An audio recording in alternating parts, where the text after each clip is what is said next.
Alright, welcome back.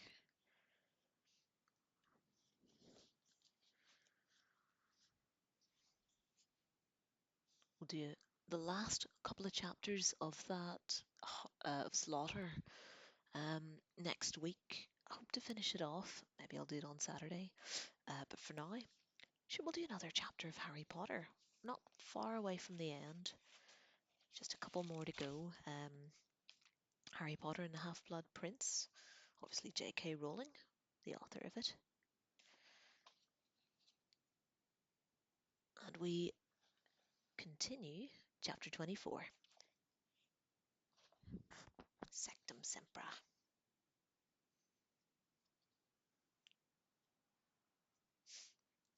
Exhausted, but delighted with his night's work, Harry told Ron and Hermione everything that had happened during the next morning's charms class, having first cast the Muffalato spell on the nearest of them.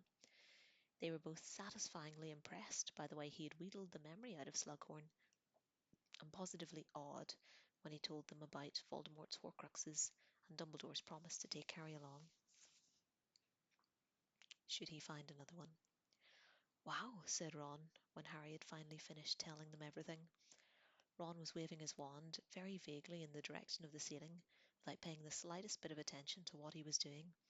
"Wow, you're actually going to go with Dumbledore and try and destroy. Wow." "Ron, you're making it snow," said Hermione patiently, grabbing his wrist and redirecting his wand away from the ceiling, from which, sure enough, large flakes were starting to fall. Lavender Brown, noticing the scene, glared at Hermione from the neighbouring table through very red eyes, and Hermione immediately let go of Ron's arm. "Oh, yeah," said Ron, looking down at his shoulders in a vague surprise.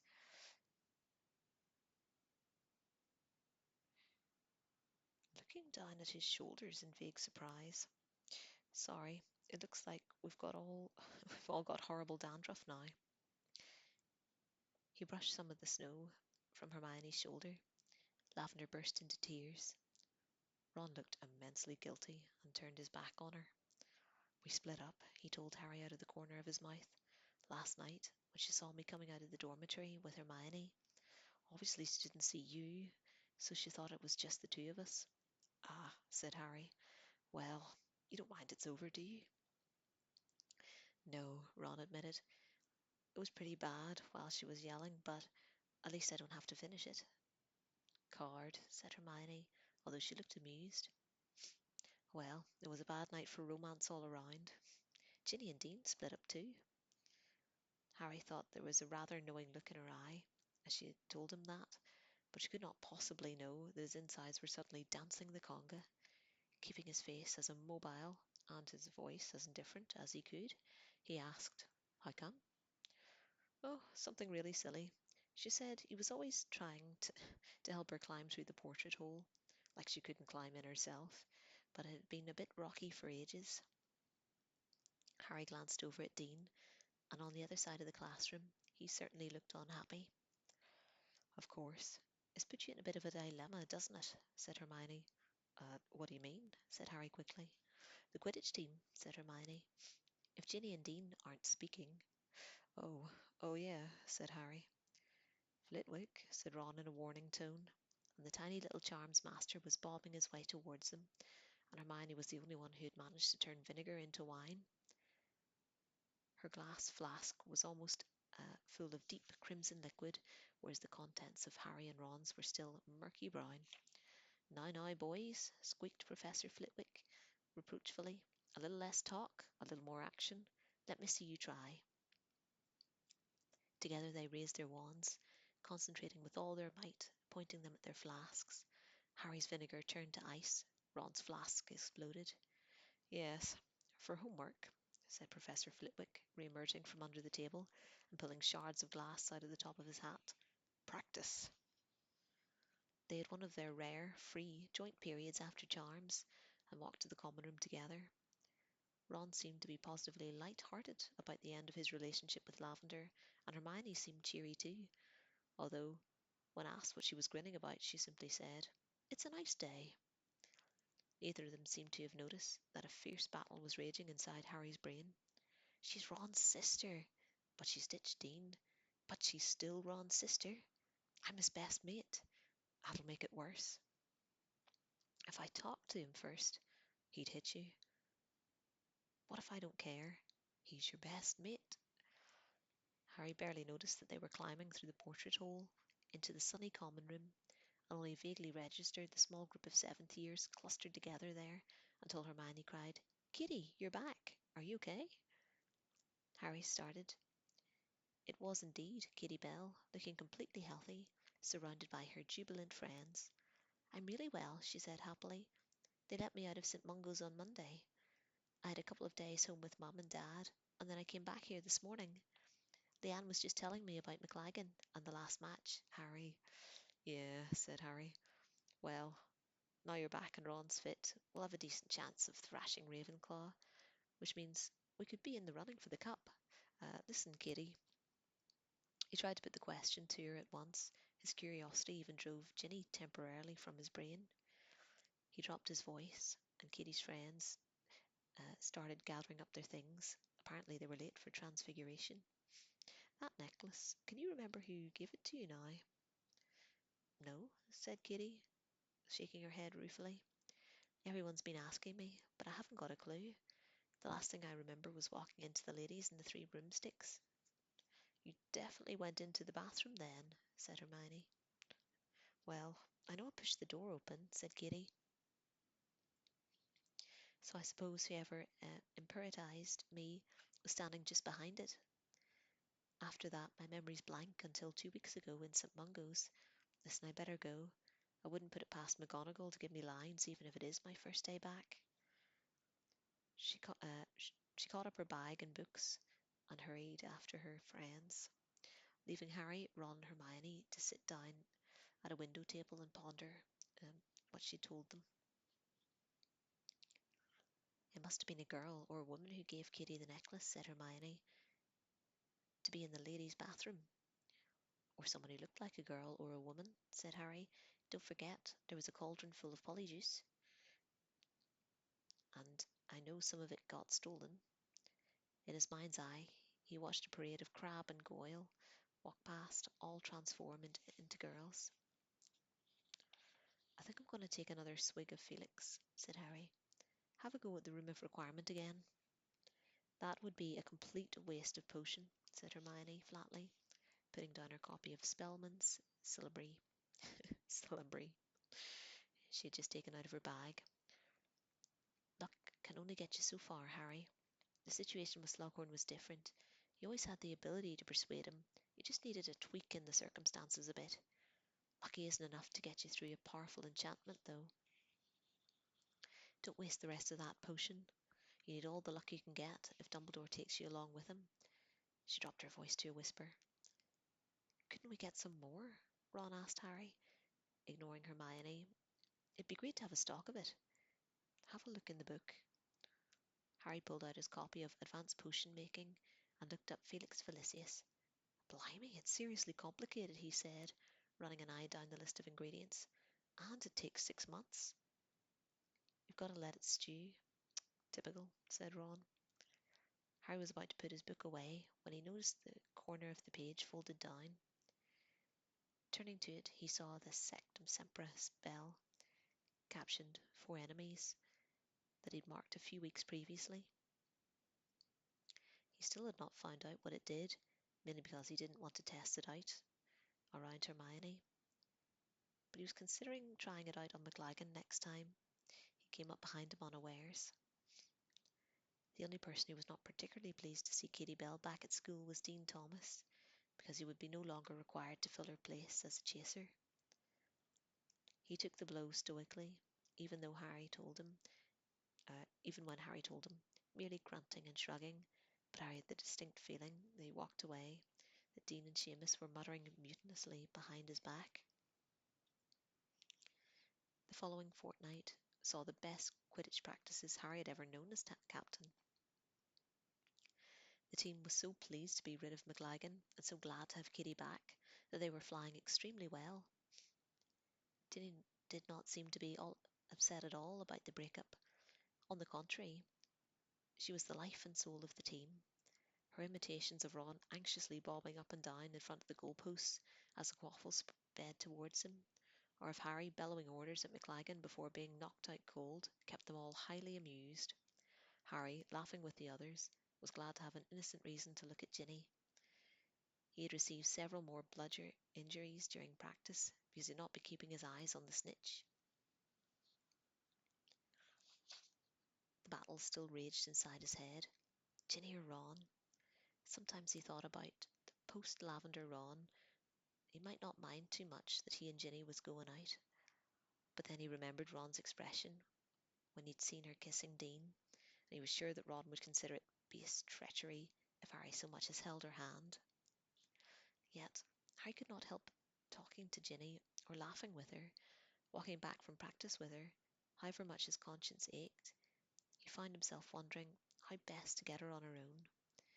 It would have been ideal if Slughorn had given another of his little parties, or if Ron, for Ron not to be around.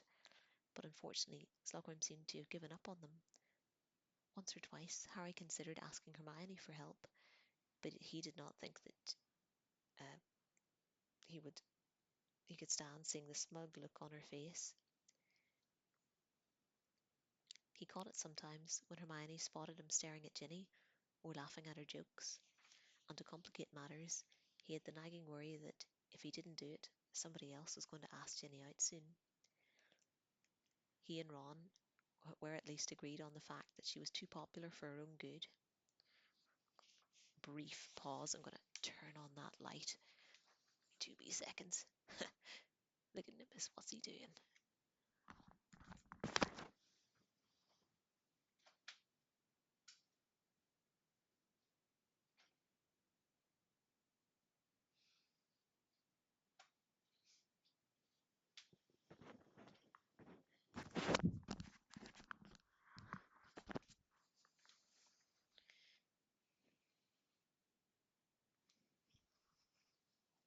Let me know if he's misbehaving.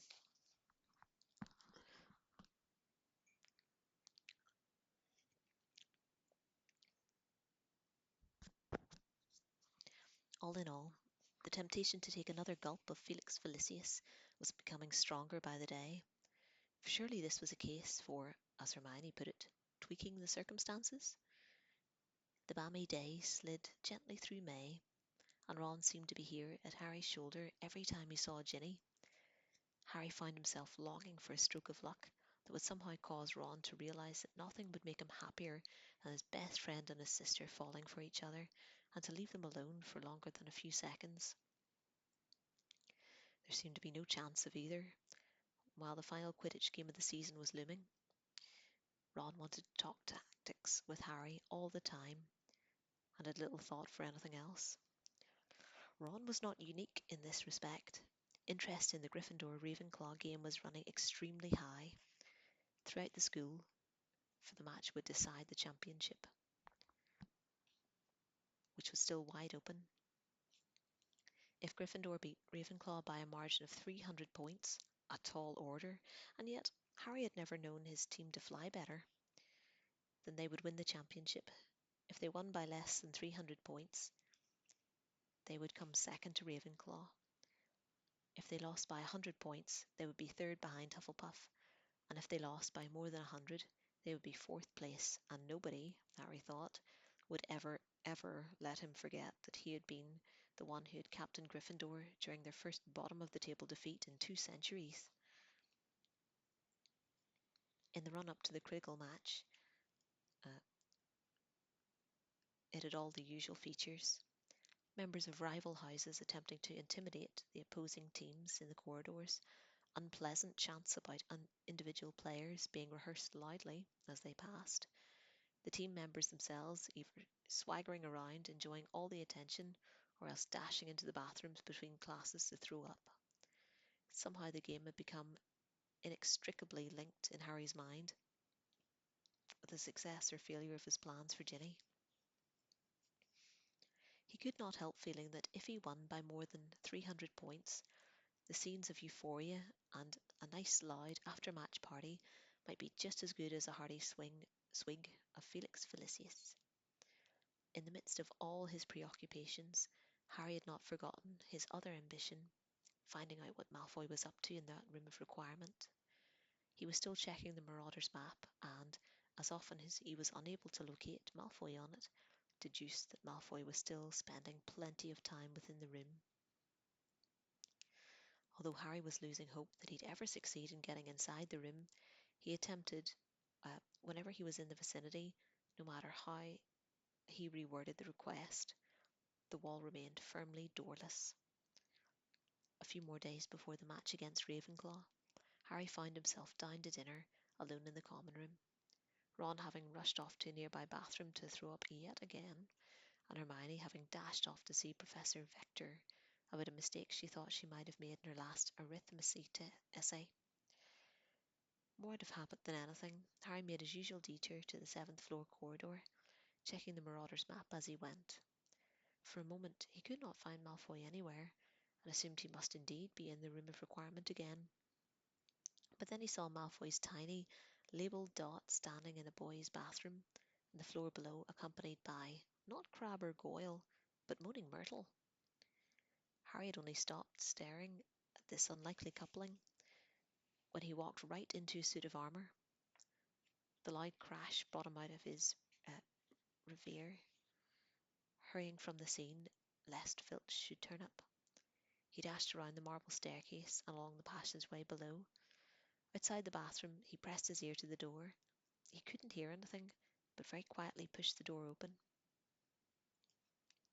Draco Malfoy was standing with his back to the door, his hands clutched either side of the sink, his white blonde head bowed. "Don't," crooned Moaning Myrtle's voice from one of the cubicles. "Don't. Tell me what's wrong. I can help you." "No one can help me," said Malfoy. His whole body was shaking. "I can't do it. I can't. It won't work. And unless I do it soon, he says he'll kill me." And Harry realised, with a shock so huge it seemed to root him to the spot, that Malfoy was actually crying. Actually crying. Tears streaming down his pale face onto the grimy basin. Malfoy gasped and gulped, then, with a great shudder, looked up to the cracked mirror and saw Harry staring at him over his shoulder. Malfoy wheeled round, drawing his wand instinctively, and Harry pulled out his own. Malfoy's hex missed Harry, by inches shattering the lamp on the wall beside him. Harry threw himself sideways and thought, "Levicorpus," and flicked his wand, but Malfoy blocked the jinx and raised his wand for another. "No, no, stop it!" squealed Moaning Myrtle. Her voice echoed as loudly in the tiled room. "Stop! Stop!" There was a loud bang. The bin behind Harry exploded. Harry attempted a leg locker curse that backfired off the wall behind Malfoy's ear and smashed the cistern beneath Moaning Myrtle, who screamed loudly. Water poured everywhere, and Harry slipped over as Malfoy, his face contorted, cried, "Cruci sectum sempra!" bellowed Harry from the floor, waving his wand wildly. Blood spurted from Malfoy's face and chest, as though he'd been slashed with an invisible sword. He staggered backwards, collapsed onto the waterlogged floor with a great splash, his wand falling from his limp hand. "No," Harry gasped. "No, I didn't. Harry, did you know what he was saying?" Or Harry did not know what he was saying. He fell to his knees beside Malfoy, who was shaking uncontrollably in a pool of his own blood. Moaning Myrtle let out a deafening scream. "Murder! Murder in the bathroom! Murder!" The door banged open behind Harry, and he looked up, terrified.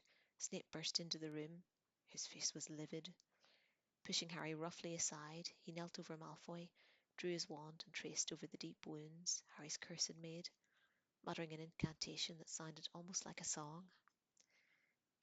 The flow of blood seemed to ease. Snape wiped the residue from Malfoy's face and repeated the spell. Now the wounds seemed to be knitting. Harry was still watching, horrified by what he had done, barely aware that he too was soaked in blood and water. Moaning Myrtle was still sobbing and wailing overhead. When Snape performed his counter curse for the third time, he half lifted Malfoy into a standing position. You need the hospital wing. There may be a certain amount of scarring, but if you take Dittany immediately, we might avoid even that. Come.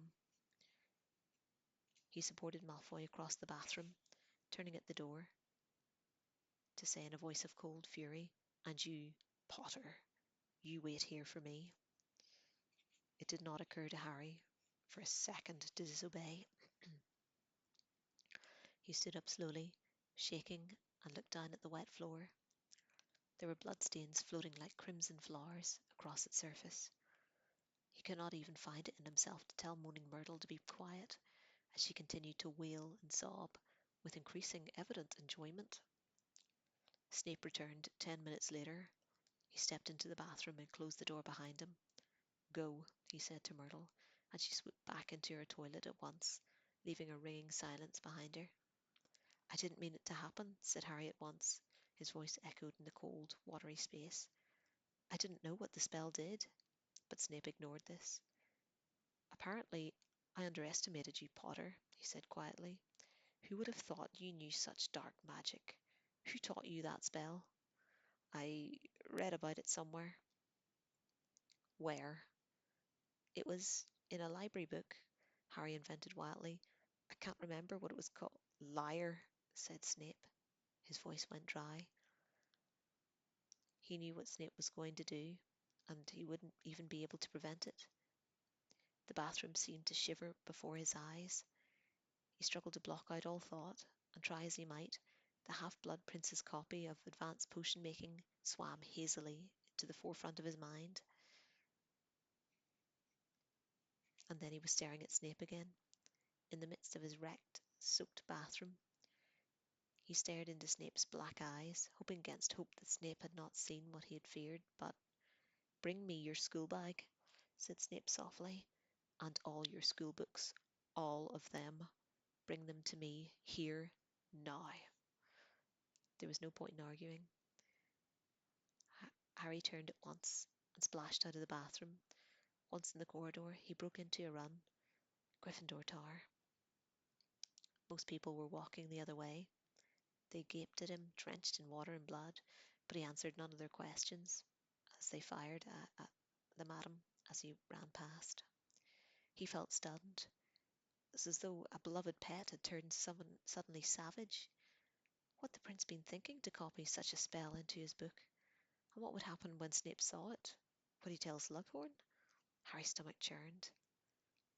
How Harry had been achieving such good results in potions all year. Would he confiscate or destroy the book that taught Harry so much?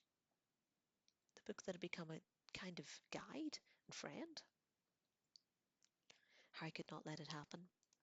He could not. Why are you soaking? Is that blood?" Ron was standing at the top of the stairs, looking bewildered at the sight of Harry. "I need your book," Harry panted. "Your potions book. Quick, give it to me." "But what about your half-blood?" "I'll explain later." Ron pulled out a copy of Advanced Potion Making from his bag and handed it over. Harry sprinted off past him uh, and back to the common room. Here, he seized his school bag, ignoring the amazed looks of several people who had already finished their dinner, and threw himself back out of the portrait hole and hurtled along the seventh-floor corridor. He skidded a halt behind the tapestry of the dancing trolls, closed his eyes, and began to walk. "I need a place to hide my book. I need a place to hide my book. I need a place to hide my book." 3 times he walked up and down the front of the stretch of blank wall. When he opened his eyes, there it was at last, the door to the room of requirement. Harry wrenched it open, flung himself inside, and slammed it shut. He gasped. Despite his haste, his panic, his fear of what awaited him in the bathroom, he could not help but to be overawed by what he was looking at. He was standing in the room the size of a cathedral, whose high windows were sending shafts of light down upon what looked like a city with towering walls, built of what Harry knew must be hidden objects throughout the generations of Hogwarts inhabitants. There were alleyways and roads, bordered by teetering piles of broken and damaged furniture, stowed away perhaps to hide evidence of mishandled magic, or else hidden by castle-proud house elves. There were thousands and thousands of books, no doubt banned or graffitied or stolen. There were winged catapults and fanged frisbees, and still within enough life left in them to hover half-heartedly over the mountains of other furniture and forbidden items, which were there were chipped bottles of congealed potions, hats, jewels, cloaks. There were what looked like dragon egg shells, corked bottles whose contents still shimmered evilly, several rusted swords and heavy, blood-stained axe. Harry hurried towards one of the many alleyways between all this hidden treasure. He turned right past an enormous stuffed troll, ran a short way, and took a left at the broken vanishing cabinet in which Montague had gotten lost in the previous year, finally pausing beside a large cupboard which seemed to have had acid thrown on its blistered surface. He opened one of the cupboard's creaking doors. It had already been used as a hiding place for something in a cage that had long since died. Its skeleton had 5 legs. He stuffed the half-blood prince's book behind the cage and slammed the door. He paused for a moment, his heart thumping.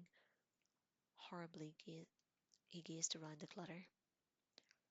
Would he be able to find this spot again amidst all this junk?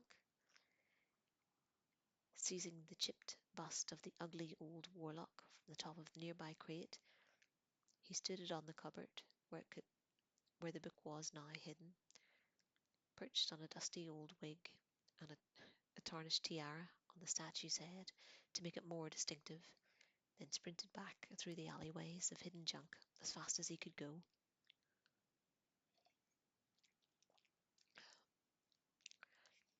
Back to the door, back out onto the corridor, where he slammed the door behind him and turned his back to the stone. Harry ran flat out towards the bathroom for the floor below, cramming Ron's copy of Advanced Potion Making into his bag as he did so. A minute later, he was back in front of Snape, who held out his hand wordlessly for Harry's school bag. Harry handed it over, a searing pain in his chest, and waited. One by one, Snape extracted Harry's books and examined them. Finally, the only book left was the potions book, which he looked at very carefully before speaking. "Is this your copy of Advanced Potion Making, Potter?" "Yes," said Harry, breathing hard. "You're quite sure of that, are you, Potter?" "Yes," said Harry, with a touch more defiance. "This is the copy of Advanced Potion Making that you purchased from Flourish and Blotts?" "Yes," said Harry firmly. "Then why," said Snape, "does it have the name Runel Waslib written on the front cover?" Harry's heart missed a beat. "That's my nickname," he said. "Your nickname?" repeated Snape. "Yeah, that's what my friends call me," said Harry. "I understand what a nickname is," said Snape. The cold black eyes were boring into Harry's. He tried not to look into them. Close your mind, close your mind. But he could never learn how to do it properly. "Do you know what I think, Potter?" said Snape, very quietly. "I think you're a liar and a cheat, and that you deserve detention with me every Saturday until the end of term.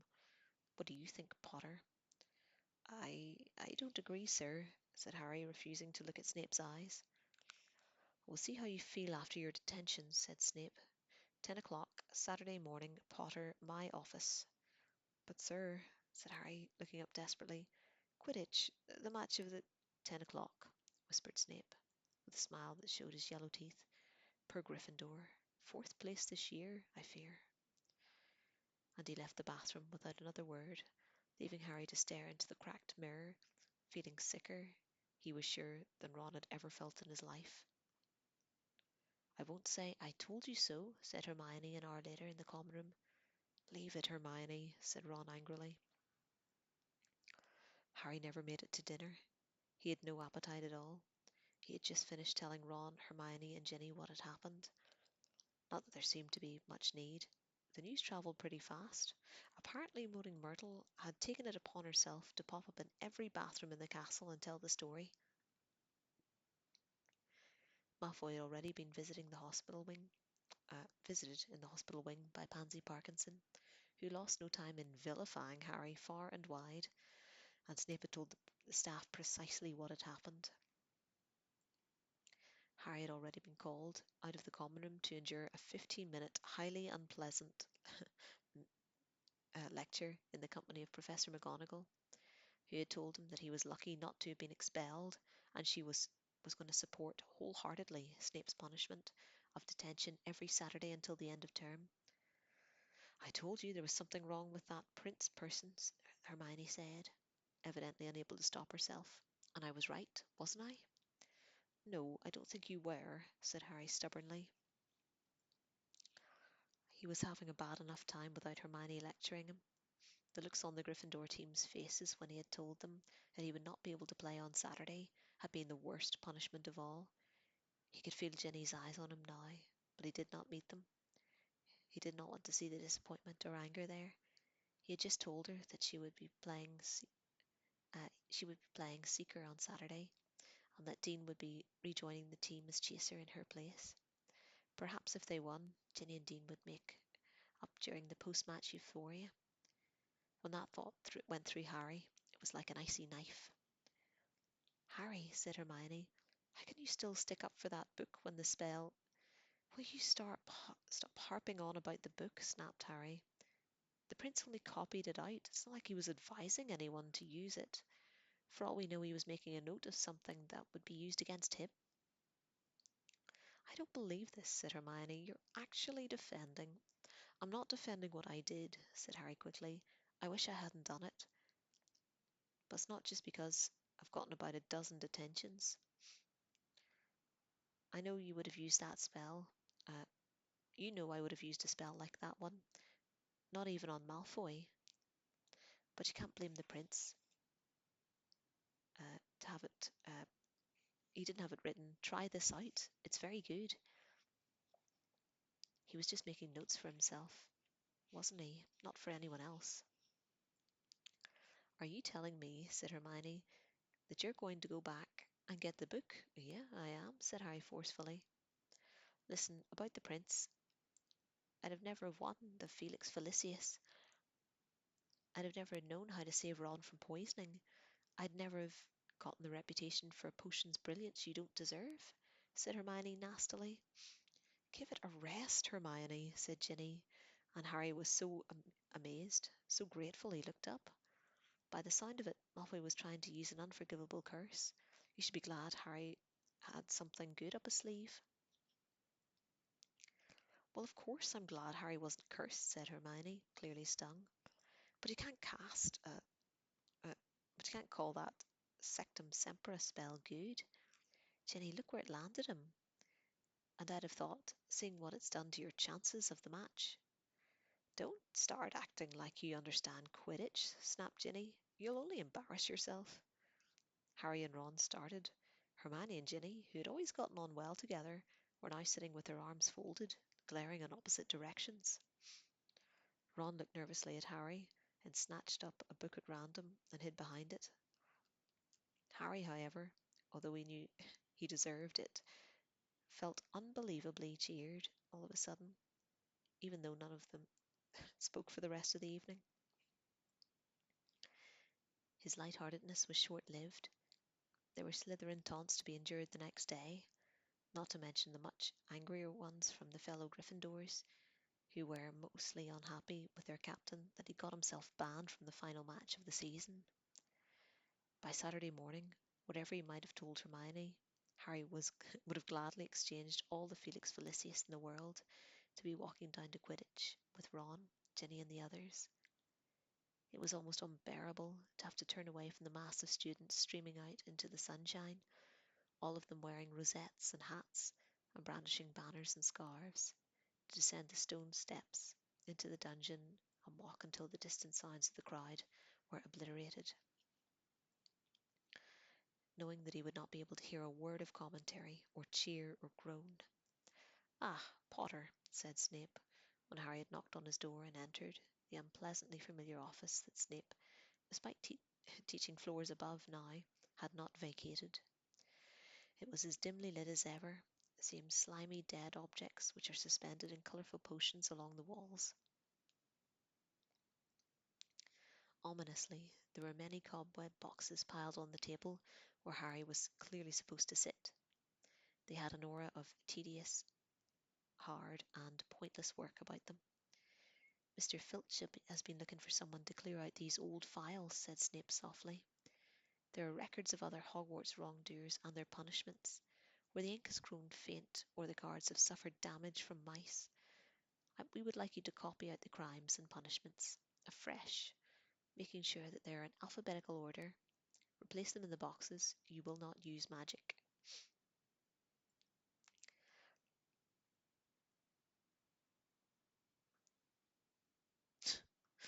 Look at him asleep in his wee wheel. What a wee sweetheart.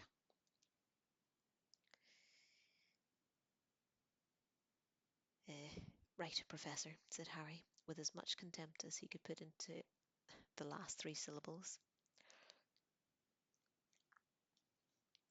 I thought you could start, said Snape, a malicious smile on his lips, with a box 1012 to 1056. You'll find some familiar names in there, which should add interest to the task. Here, you see? He pulled out a card from one of the topmost boxes with a flourish and read. James Potter in Sirius Black, apprehended using an illegal hex upon Bertram Aubrey. Aubrey's head twice normal size, double detention. Snape sneered. It must be such a comfort to think that, although they are gone, a record of their great achievements still remains. Harry felt a familiar boiling sensation in the pit of his stomach. Biting his tongue to prevent himself retaliating, he sat down in front of the boxes and pulled one towards him. It was, as Harry anticipated, useless, boring work, punctuated, as Snape had clearly planned, with a regular jolt in his stomach that meant he had just read his father or Sirius's name, usually coupled together in various petty misdeeds, occasionally accompanied by those of Remus Lupin and Peter Pettigrew. And while he copied out their various offences and punishments, he wondered what was going on outside, where the match would have just started, Ginny playing Seeker against Joe. Harry glanced again at the large clock ticking on the wall. It seemed to be moving half as fast as a regular clock. Perhaps Snape had bewitched it to go extra slowly. It could not have been here for only half an hour, an hour, an hour and a half. Harry's stomach started rumbling when the clock showed 12:30. Snape, who had not spoken at all since setting Harry the task, finally looked up at 1:10. I think that will do, he said coldly. Mark the place that you have reached, and you will continue at 10 o'clock next Saturday. Yes, sir. Harry stuffed a bent card into the box at random and hurried out of the door before Snape could change his mind. Racing up the steps, straining his ears to hear any sound from the pitch, but all was quiet.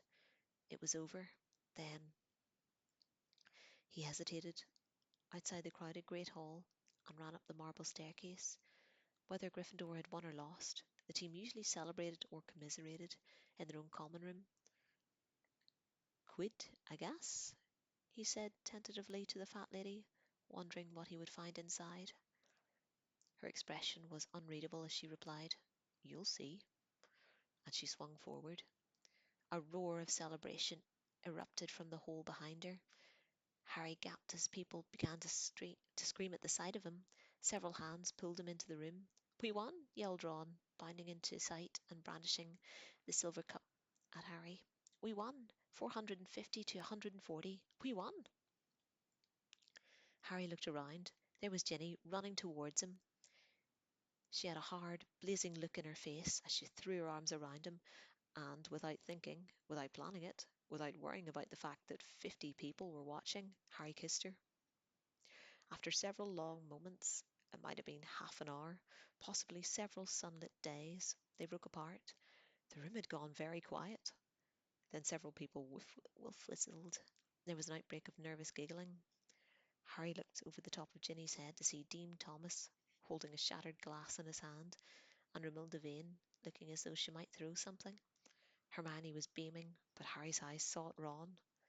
At last he found him, still clutching the cup and wearing an expression appropriate to having been clubbed over the head. For a fraction of a second, they looked at each other. Then Ron gave a tiny jerk of a head that Harry understood to mean, well, if you must. The creature in his chest roared with triumph. Harry grinned down at Ginny and gestured wordlessly out of the portrait hole. A long walk in the grounds seemed indicated, during which, if they had time, they might discuss the match. End of chapter 24.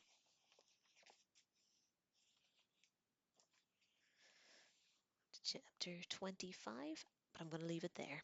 Thanks for listening. And yeah, I'll get that uploaded to YouTube anyway. I know, sorry, I can't upload any more of Darren Shan's ones. Obviously, as I say, trying to avoid any copyright strikes.